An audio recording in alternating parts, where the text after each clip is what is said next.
Appointment. I have an appointment with silence. It is proving difficult to keep. I think the details have been left behind. No, I retain them. On a staircase landing, in my last pants pocket, there's a small scrap of directions, but the wind keeps blowing. The drain overflows with rice. Overweening students take my ears and journey far into dictionaries with them. Silence and I will meet, though, in a bus, on the corner, beneath willows, on an escapade. The apartment, meantime, leaks tidiness and dust and wet footprints and spatters of grease, replacing my intentions. Foolish to think I could meet it easily, my hair combed, feet dry, an iron shirt. I learn 5 words a day, forget 3. Perhaps it is coming. The window fell out, shattered. I was there, after the noise, my mouth open. Poem for Arbau. Once in Beijing I loved your aunt. This gives me an oblique purchase on fondness for you, blinking in the imminence of tears, defiant, locust-craving dumpling of a kid, abandoned for months in the beleaguered care of your grandmother, waddling around the courtyard looking for filth, your snotty nose, your sulks, all a kind of glamorous clamor for attention, your squeals at my face. Auntie has picked up a ghost person, as I peekabooed you to giggle you free of your misery when told you were rude. But it doubly served. You were one of them, and got what indulgence you could. I have not seen you since you were 4. You make your way, a young woman in a Hello Kitty sweatshirt, out of the alleys biking past the grey Soviet blocks of Haidian into wider streets, gleaming modernity, to join the current flowing into constructed fact. A person formed no less by chanted claps of the Tong classics as by Hong Kong pop and universal rap. Having only glimpsed you briefly at the nub of your progress, I will pass you in the crowd. When small, in your mother's lap, eyes red with smoke, your parents protested how much they loved you, showing up once in 3 months to dandle you and brag your winsomeness. Your mum's embrace did not put out your hunger for her, never once. How should I advise you about love, lest you believe that everything is done for you, and lose your local mask of indifference in a world where everything costs the eyes? Of your memories, my consequenceless presence shall be last. Perplexed, I overheard by chance teenagers vie and tease each other in flip-sharp Mandarin in a mall parking lot. I long to be alien again, Arbau. The stairs, the thrill of lostness in the looming dark, a language I must wickedly think to utter. I have lost my bearing on your world, will never have identity in it, its maze of chat rooms, suffering of riches, its kites, its defaced Buddhas, its bicycles. The first rule of mortality is praise the young. Your post-sugar tantrums, your exploration of the knife as toy, and your first shower when, after initial fear, you stomped around with squeals more feasible from animals. Your stubby body for the first time soaked, you splashed the bathroom to a shine.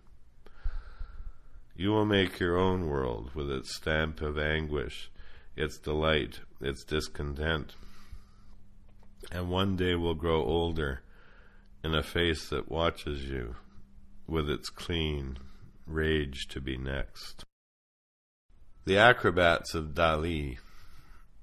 They started work at dawn, shouldered cables off the truck.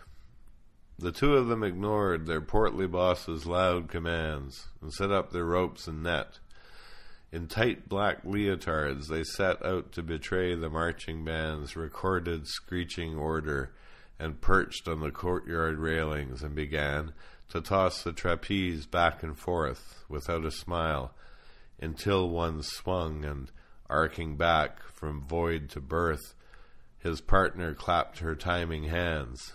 They switched She threw the swing at where expectant hands and legs would be. The records squawked and skipped and stuck. I left long before they leapt and caught, as if they had completed everything for me but luck. The Emissaries. Our way was lumbering and slow, the animals sluggish, the vegetation to either side immense and frond-like, brushing us damply as we passed. The open road, the starry watches, and the checkpoints were under threat of knives, and worse, the begum we guarded would weep and swiftly upend her purse on the road in a craze of lipsticks, tiny calling cards sucked on cardamom pods and pearls. At nights, cold, we would play chess for hours, though it was never our intention to amuse ourselves, for we had a secret to convey, to get past borders, and the prince was a tiresome opponent, for each game was a pre-trial of some future battle. Sometimes, forced, he'd leap up and, like a knight pinning two opposing pieces, flash his eyes over us, and draw his sword, and slash at the air, while firelight played over the board. He'd thrust and grimace. We had a secret to deliver. Once we did, all grew diffuse, and we forgot it merrily, enjoying the city's polyglot perfections, the marble of its steps, the print that hissed from paper, carp flickering in shallow pools, in short, all construction of civility. We had not even proper names there, and so we left, shorn of importance, laden with tea and silk and burnished brash. The animals more stubborn still, our way again was lumbering and slow. In the time before things were thought of as in time, we passed through our names and trudged on in a stuporous weariness, barbarians. The master comments on the century. Ah, Yen Hui, that I have come to this. It has been so long since the Duke of Zhou has appeared to me in a dream. Dreams perhaps he no longer frequents and may be caught somewhere on the web. Difficult to know what to transmit, now that families are lateral and so many cultures crowd together fighting for life on a clogged planet. The ancestors on the bronzes swooping down to touch the hands of celebrants and receive the libation are relics, fictions now. The nation I inhabited sucks in barbarians with their other tongues. You can count on me being conservative and wanting just proportions, but the monstrous size of the human leaves me dumb. The air is rent and the sun juts through, licking at our skin. The river chart has lost its power to see the future, and the tortoise shell no longer cracks in visions. My daughter brings me tea. Her hands composed of tiny particles so packed with energy they, splitting, can explode in fiery hurricanes, obliterating cities.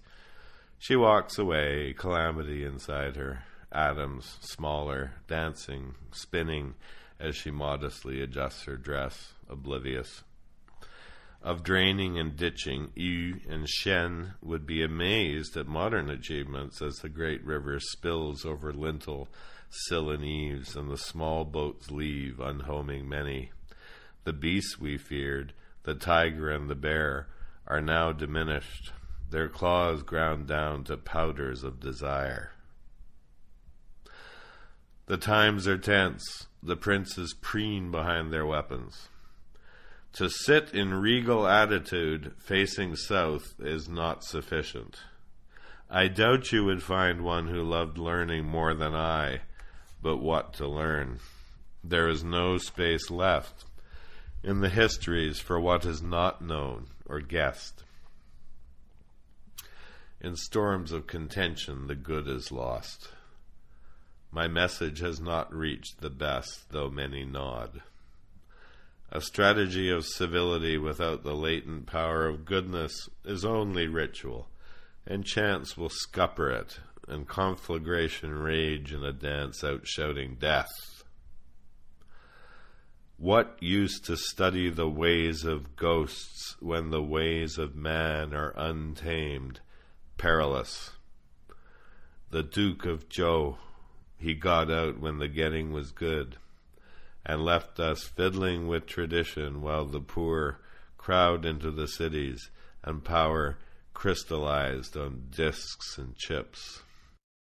Yet the sun rose up this morning, and I heard children crying as they should, and mothers comforting them, and in the streets the cheery greetings, and I rested my mind against my hoping for the good, that it still rises, just beyond our reach, or nearer. Oh, Yan Hui, I thought I should tell you at least this. Tomb Sweeping Day. Dragon Temple wasn't hard to find, a corner closed by red walls, and above, the swooping, ghost-scattering tiles of the roof. Past stalls and stalls of intricately printed yellow stacks of ghost money bound with red I walked, past garlands of flowers and saran-wrapped plates of fruit, all for sale. Inside the gate, people laid these gifts on long tables before the steps, where hundreds waited, holding burning incense chest high, for the chance to bow and place them in an urn before the Buddha, smiling from an inner height. And the voices rose around me, and kids cried and had their noses white with used tissues. Daughters held their mothers by the elbows. Sons in track pants stood behind fathers in trim suits. One by one we kowtowed our enlightened friend, whose hand was raised, dispelling fear. But fear is never gone, nor were the dead. They shadowed every face, their voices easily as strong as the living reverently repeating what they should, to then reclaim their bundled money and line up at the furnace round the corner, whose stiff mouths constantly changed shape in waves of flame. I pressed my back against the wall and watched an old woman mutter. Her family kept handing her pile after pile of ghostly bills. Her fleshless hands, with a practiced heave, dumped each sum in. She kept nodding, acknowledging each name.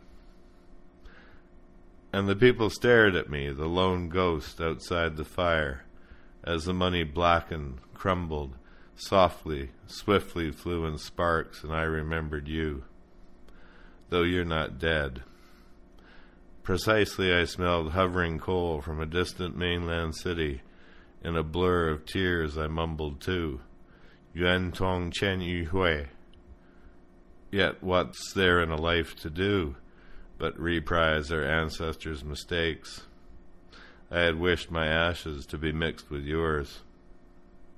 I left as teenage girls cast wood rounds down that clattered, hopped on the stones to answer questions asked 1,000,000 times. I brushed through folds of orange monks' robes, then walked for miles past motorcycle parts, bright links of ducting, cleavers, oven hoods, disembodied in the spring rain.